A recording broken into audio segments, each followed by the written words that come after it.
So I've been painting for about 35 years, and I started my paintings off with always focused on perfection, and I struggle a lot, and I take a long time to create my paintings. And keep in mind, I am self-taught, and yeah, I would accomplish my paintings, but it was a struggle. It was a struggle, and it took me long.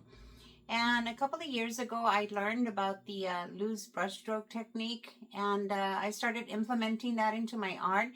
And now my paintings have advanced from from not taking as long as I used to, and not struggling as much. And so here on this video, I'm going to show you a method that you can probably use if you're having problems with your paintings. And it's called subtractive painting, and hope it works for you. Okay, but do practice, because it takes a bit, for your brain to process it. So because your brain is so used to already doing it a certain method. Okay, so let's get started. Welcome to my channel. For those of you that are new, my name is Margie, and I'd like to share how I created this painting with loose brush strokes, and I use the subtractive painting technique. I found this picture online, and I really like the lighting and the shadows, and I started off my painting with some color on my white canvas, and you see me right there kind of going at the angle of the direction that something is going, so that I can keep the flow. And I'm using a brush right here. This is in acrylics, and I also applied a lot of color, because acrylics, we all know that they dry fast, so I wanted to make sure that it didn't dry, and I was able to have enough time to subtract from it. And so once I draw it out, then I start wiping off, and I wipe off only the highlights.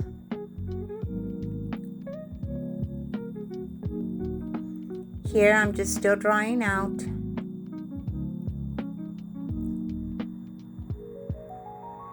And this is the color palette that I used. I bolded black because it's something that I wanted you to remember to not use much of, because black is a flat color, and if you create black with red and blue and a little bit of yellow, it'll be a richer color for you. Of course, you're going to make the exceptions when you're doing something like a monochromatic in black values. You've been watching on real time, so I'm going to put it on time lapse now. I don't have to keep you here forever. Okay, and if I could make a recommendation, and this is gold, I know that a lot of artists don't talk about this, but if you can, or if you know when your best time of the day is, where you have more energy, where you can focus more on details, refining, things probably will start to change for you if you're struggling with your art. I have actually come to find out that my highest peak of the day is early in the morning, and that's when I work on my details, and I try to do my refining to finish it off. This painting I started in the evening when I had a little less energy, so that's when I just loosened up. So in the morning, I'm more sharp and focused. And there's actually research showing that our brains have peak focus times during the day, and for most people that's early in the day, when decision making and positions are being executed and they're the strongest. That's why I save the details for that window. Now the midday or maybe evening, you're probably tired, you worked the whole day, but you can still paint, or maybe you just want to paint, but you really don't want to get into detail because you're so tired. Well, that's where your flow can happen, and you can loosen up. It's actually the best time to be a little more expressive on your strokes, your blending, the atmosphere.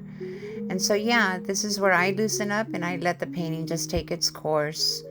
So you're basically not tightening everything, you're choosing where to focus, and it makes your life a lot easier. And just keep in mind that not every part needs the same level of attention. And just to rephrase, I start in the evening to free myself from perfection with loose brush strokes, and then in the morning I finish with intention to finish off my painting. So I actually encourage you to try this.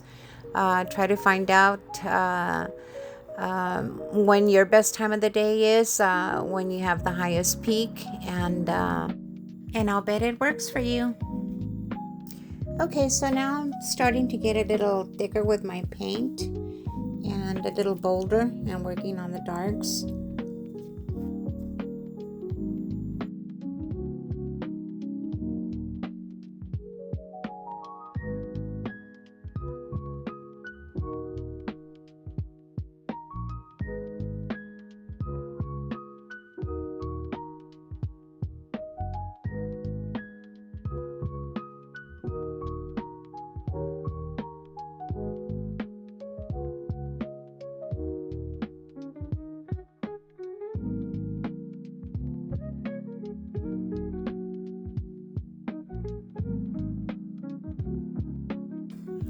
And now I'm starting to implement some lighter values.